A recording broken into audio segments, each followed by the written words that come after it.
really excited to do this presentation on unlocking the power of peer-to-peer fundraising this giving season on Facebook.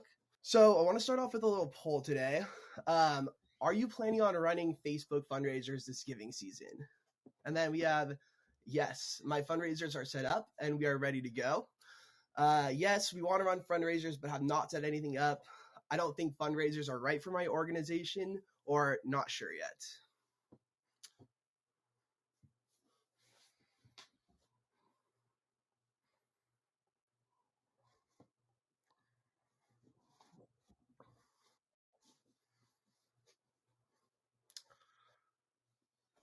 Awesome. Okay, cool. So it looks like there's some people that might be interested in running some peer-to-peer fundraisers on Facebook, but maybe haven't gotten the ball rolling yet. And I'm glad you guys are here today because this is really the perfect time to start strategizing and planning and executing your fundraisers for this giving season.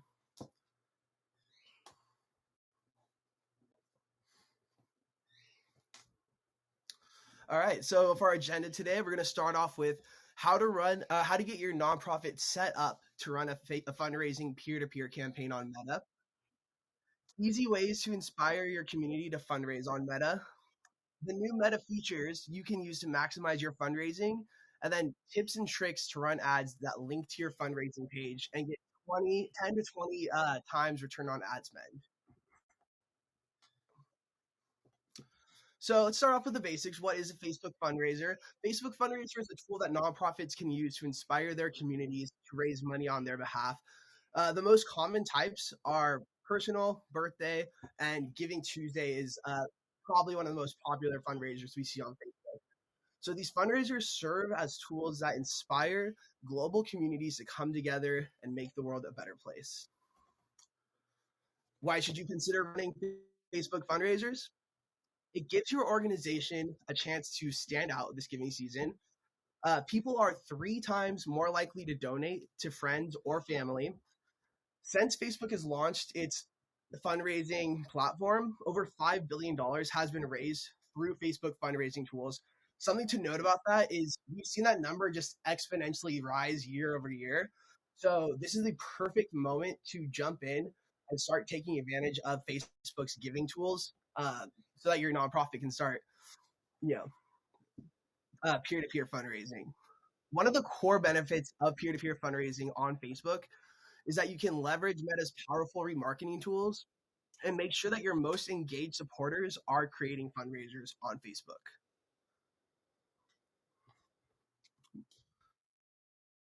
All right. So let's start with how to get set up to run Facebook fundraisers. So if you haven't already done so, you can apply today at facebook.com/donate/sign up. You can also see here if your organization has been approved as a nonprofit on Facebook. This process, if you haven't already started it, can take 2 to 3 weeks. So my recommendation is to make this a priority. Once approved, you can create fundraisers on Facebook, but you also have the access to a call to action button on your Facebook profile. So a really common one would be, donate now. That's right at the top of your profile. You can also do learn more. If you're recruiting volunteers, you could say apply now or sign up. So you can really, get creative with the call to action that benefits your organization the most. Another little tip, though, I want to give you guys is if you are doing this application process, make sure to monitor your email and also your support inbox for communications from Meta. If they have a follow-up question or need more documents, they'll request it from you, and then you have a certain amount of time to get back to them with the documents. If you miss that window, they deny your application. You have to restart the process over again. All right, so I want to go a little bit about inspiring and activating your community to fundraise. So who should you recruit? Start with your returning donors and the most engaged on social media. Another good tip would be get board members, staff, volunteers, partners, and program alumni to buy into doing fundraisers and kind of getting the ball rolling. So, I want to give you guys a little timeline of how you can approach how you can approach your communications for peer-to-peer fundraising on Facebook. So 3 weeks ahead of time, that means now, start with your highly engaged supporters to get the ball rolling. We recommend drafting a series of 3 to 5 emails to your segmented list to engage them to fundraiser. Also, create a series of posts to promote the fundraiser that you can post organically on Facebook.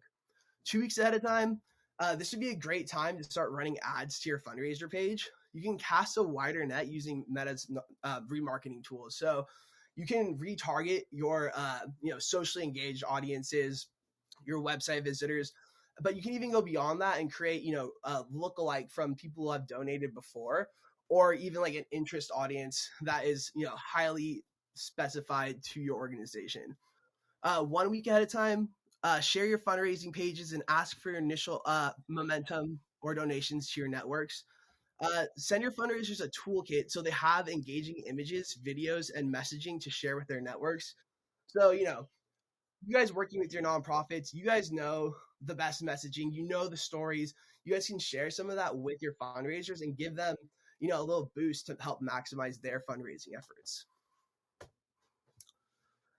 Yeah, we say, going off of that, we want to equip our fundraisers and make it fun and engaging. So a couple ways you could do that is by making a challenge. Um, you do a photo or video sharing contest. One example that we really like at Community Boost is the Volo City Kids Foundation asked fundraisers to change their profile picture to a picture of them themselves playing sports as a kid.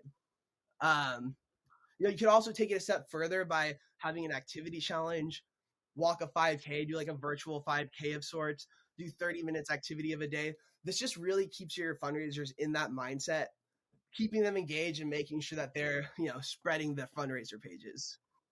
We also recommend doing weekly check-in emails or Facebook messages with your fundraisers, and encourage them to share that with their networks. Something else to take note of is Facebook has a Giving Tuesday match. So it's a little bit different this year, but Meta is matching up to $7 million this giving season on recurring donations. So something I'm going to point out is that, the longer that you run these Facebook fundraisers, we've seen that month over month, um, there's more recurring donors month over month. So, by putting that match language into your messaging, you can maybe inspire someone that was going to donate $5. Maybe they'll decide that they want to make that $5 recurring. So just kind of sharing that match information. Donors are give 50% more when a match is in place. Uh, you can also get matching funds from outside of Meta through board members, major donors, or another partner. We've seen that match language in both ads and organic social media posts really do pay off in the long run. And then this one's super important. Just celebrate your fundraisers. Give them a shout out on social media. Make sure each fundraiser knows the impact of their contribution. And it's also really important to thank each and every fundraiser. All right. So engage your supporters and inspire them to call on their network. So one of the great things about Facebook fundraisers is get your organization exposure to new supporters. I like to think of this on a global scale. And like I mentioned before, this can even lead to new recurring donations. So, when we're running ads, oftentimes we focus on running ads within the United States. But the great thing about Facebook is there's a large global network that people can buy into. So through our fundraiser donations, we see, you know, donors donating from Mexico, UK, Canada, all over the place. So it's really, you're really going outside of your normal targeting efforts. So fundraisers provide your supporters a way to engage with your organization without them having to donate. During these uncertain economic times, not all supporters may be in a place where they can donate this season, but they still want to make an impact for the causes they care most about by calling on their networks to donate. All right. So first step is create an engaging fundraising page. Keep your messaging short and sweet. Tie the fundraisers back to the impact of the organization.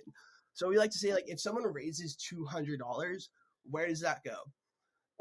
You can end this with a personal message from the team And you can even take this to the next level by creating an automated thank you message, or even an automated thank you post that will post to the fundraisers wall.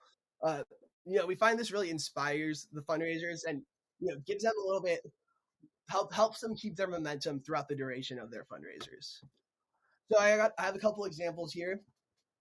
On the left, while you're raising money, this is kind of like the standard Facebook post uh, that is that is that fundraisers can share with their networks. But on the right, um, this is a personalized thank you message that's posted to the fundraisers wall. So this one's for birthdays, and it's for MS Hope for a Cure. It's written by the executive director who actually lives with MS. She goes through the struggles each day, so you can really see the impact right there for how these fundraisers can make can benefit. All right, so tips for first timers.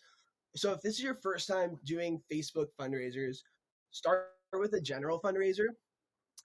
If you've been running fundraisers for a while, something you can do to take it to the next level is creating new pages specifically for Giving Tuesday and year end.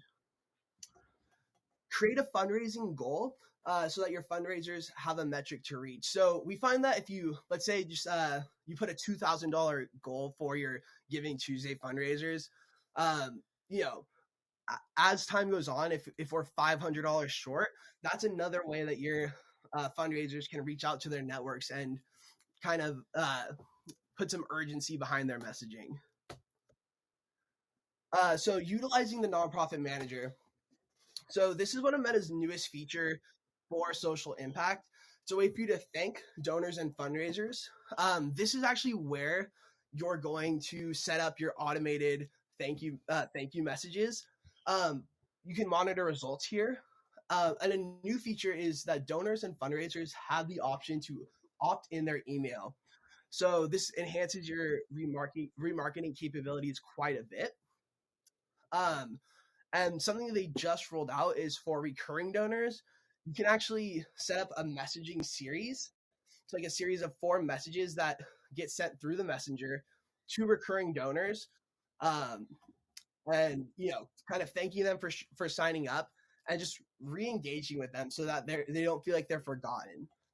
Um, so another thing to consider is from here you can message your fundraisers and give them a couple of tips and tricks for how to maximize their efforts.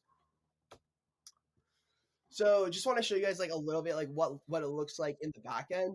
So from your fundraisers page at the top, you can click on the little 3 dot icon and go to donation settings.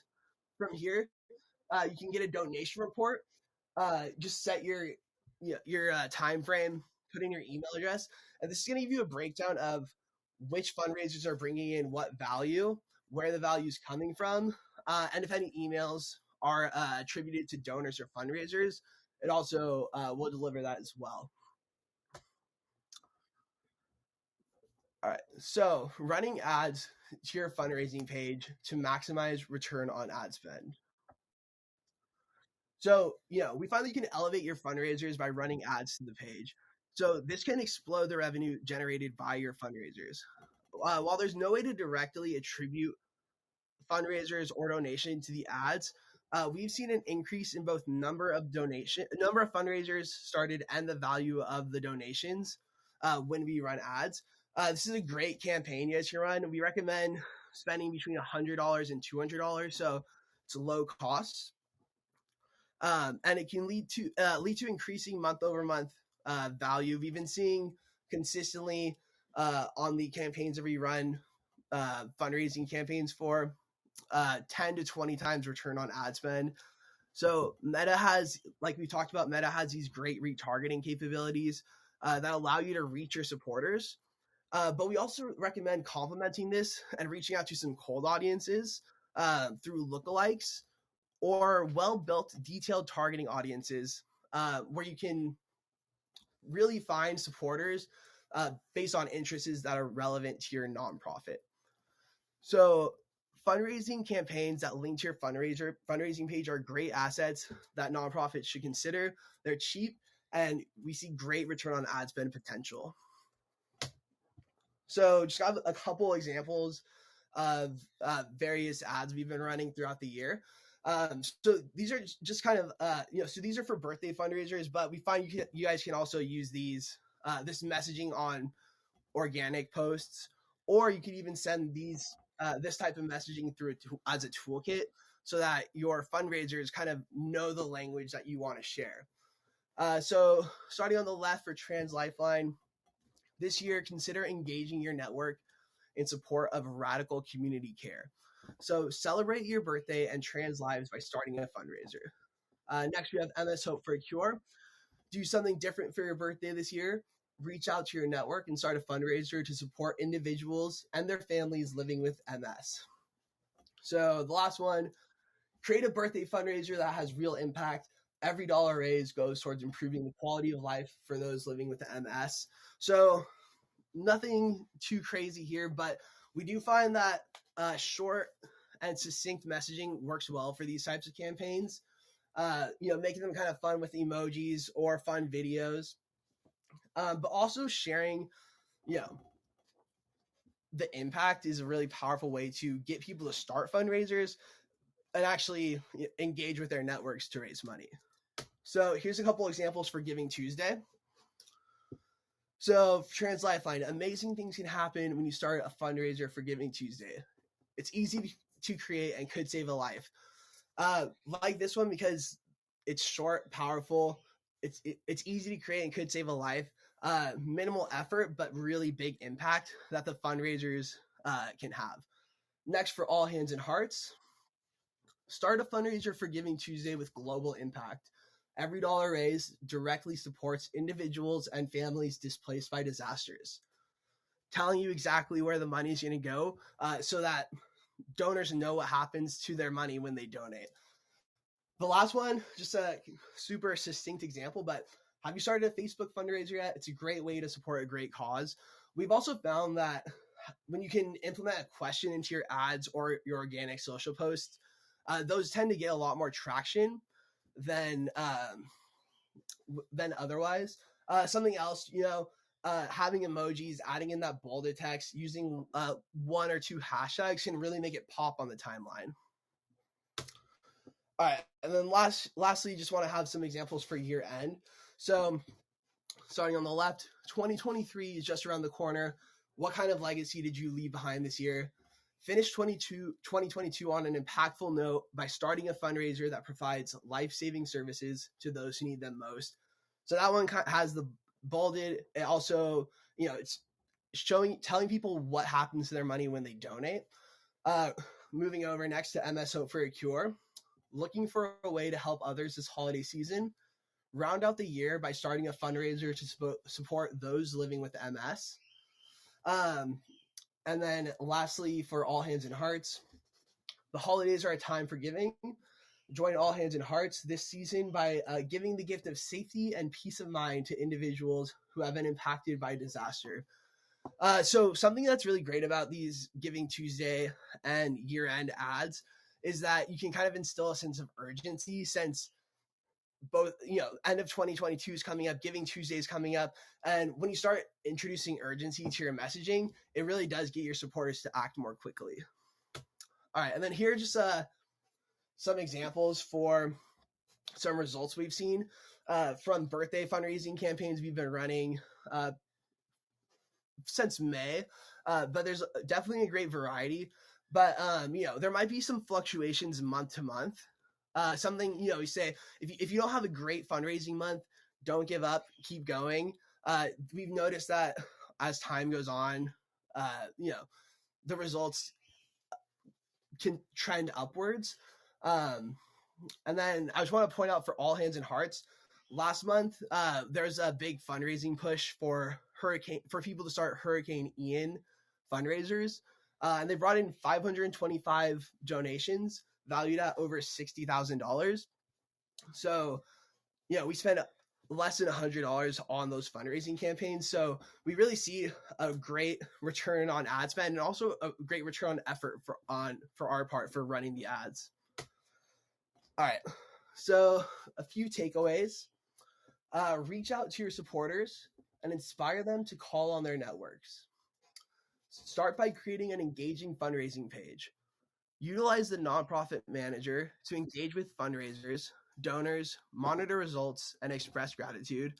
And then take your fundraising to the next level by sending ads to your fundraising page. All right, guys. So we're gonna do a quick Q and A if anyone has any questions. Also, want to invite you guys if anyone's interested in learning more about how Community Boost can maximize their year-end marketing results. You can scan the QR code and book a one-on-one year-end review with our experts.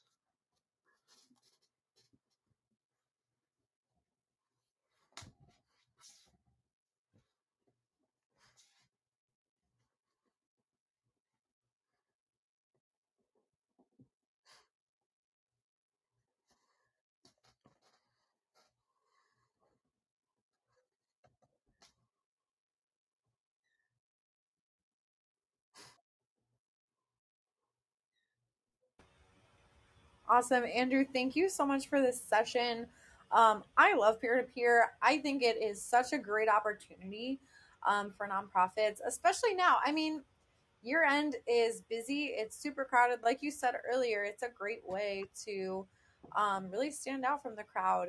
And I also think year end with such high volumes of traffic, of people, in the spirit of generosity, it is the perfect time to test things. So if you haven't tried peer to peer yet, I really recommend it.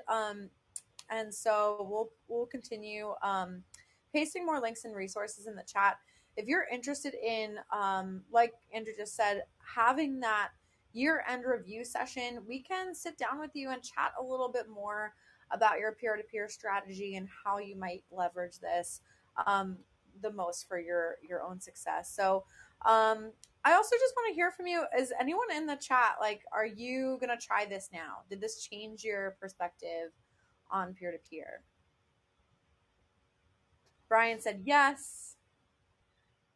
Awesome. This is so cool. So I love seeing the engagement here. Angela asks, what do you do when your audience consists of clients who serve low income or in our case, likely not donors? That's a great question. And, I think we kind of touched on this earlier, but, there are a lot of uncertain economic times. We're in uncertain economic times right now.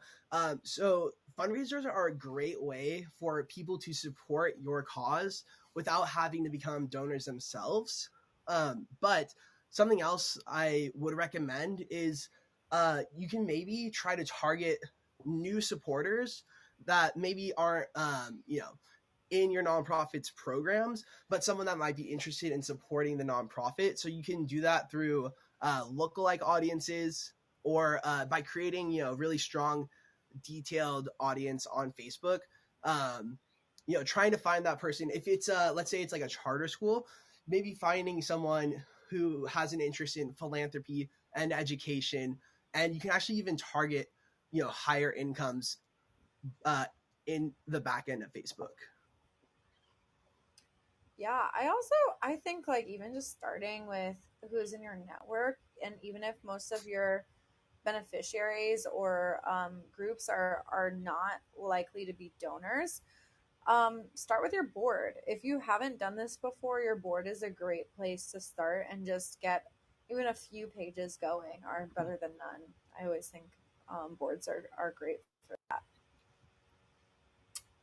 Cool. Jody asked, would you recommend running a meta peer-to-peer while we are also running another peer-to-peer through another platform? Or should we just do meta ads that direct donors to our Give Better campaign? That's a great question. And I think, there could be benefit in doing both. So one of the good things about running fundraisers on Facebook is that's already where your supporters are, and It's free once you set it up. It's low maintenance. So you can definitely set it up, and then you could even try running ads to both pages, maybe even doing an A/B test and seeing where more people are likely to start a fundraiser, where are you getting more donations, where are you getting more value. But I think one of the great things about Facebook is they don't take a fee on your donations anymore. So all the value raised goes 100% to the organization. And you can set it up, and it's there. So also, if someone's like on Facebook, birthday is coming up, and they want to have a fundraiser, they can easily go to your fundraising page and start one there. So there could be benefit in doing some A/B testing and keeping both platforms live. I'd also love to hear your perspective on this, Candice. Yeah, I think like when I've worked with organizations doing peer to peer, it can be helpful keeping everything in one place. So Mhm. I see the advantage of really testing things and seeing what works the best. Ultimately, that's the way to go for sure. But when you're doing peer to peer, sometimes if you're directing people to many different places, it gets like a little confusing. So that would be the only thing I would like caution against. And I also think just being really mindful, like if someone has, let's say, like a Facebook fundraiser going and a personal fundraiser page going, um, like try to like consolidate the funds that they're raising in one place, like probably on the platform that you're using, just so that they feel like they're getting credit for the funds that they're raising on Facebook. But I would probably keep it under one house and just drive ads to the platform. But that would probably be more of like my preference for keeping everything like super clear about what you're asking people to do, um, and like keeping like the funds organized. But I Mhm. also see like a huge advantage to doing some testing. So Yeah, I think to that point, also, I think you're spot on. That's a great point about maybe you could use your advertisements and send people to the platform to do fundraisers, but then just keeping also Facebook fundraisers on your page just open, just so that if a new supporter comes along and wants to start a fundraiser through your Facebook page, they have that option, and then maybe next year they go onto the platform. yeah, and I mean, like, there's so many great peer-to-peer options. I think we're suggesting Facebook now because it is easy to set up last minute. So if you're running this for Giving Tuesday, like you don't have a lot of time to adopt a whole new platform. So I think like use what you're using. But if you're not using anything yet, Facebook is a great opportunity. And there's all of these like pluses when it comes to doing like the retargeting with it. So I think that is like something unique. Um, but yeah, as Jody said, good to know. Maybe we'll do a Valentine's Facebook fundraiser and stick with Give Butter for end of year. There's so many great platforms out there. So there's like Give Butter, that is also a free platform. Classy is really fantastic with peer to peer as well. And they have a lot of integrations. I don't know, Andrew, if you want to speak to that a little bit. Yeah, I haven't used too many of their integrations, but we do use their fundraising platform in a couple in like for one of our campaigns. They do marathons. It's the John Wayne Cancer Foundation. So people, we see a ton of fundraisers started as like entries to the race. Um, so I haven't had too much experience with their integrations, but we have seen a lot of success through classes like peer-to-peer and fundraising pages. Yeah, I love their platform for peer to peer as well. But yeah, Give Butter is another really great one. And I Alina asked, how would you automate these communications? And I think this is referring to a little bit earlier in your session when you were talking about like equipping your Yeah. fundraisers and like getting them engaged. Like, do you have any suggestions for kind of automating that process at all?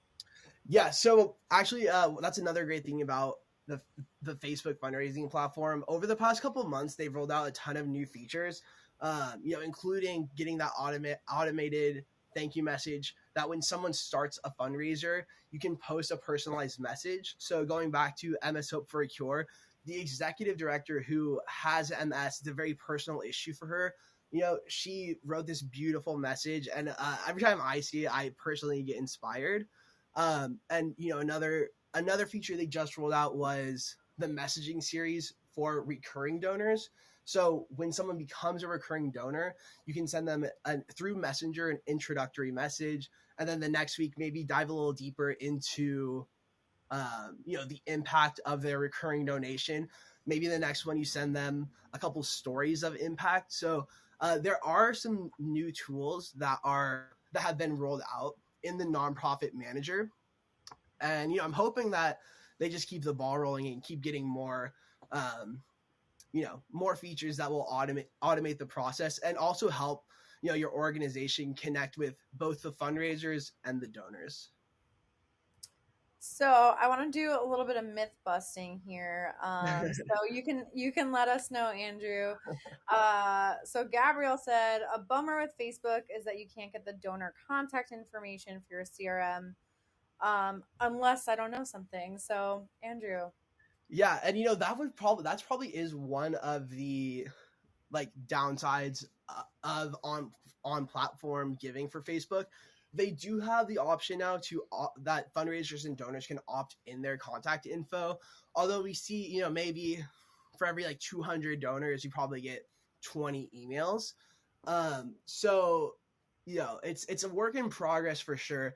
But the benefit is, you can reach out to them on Messenger. You can click a button that sends them a thank you note or thank you message on Messenger. So you can you might not get them in your CRM, but you can really keep that engagement up and active on platform. So that would definitely be one of the drawbacks for Facebook fundraisers and the Facebook giving platform.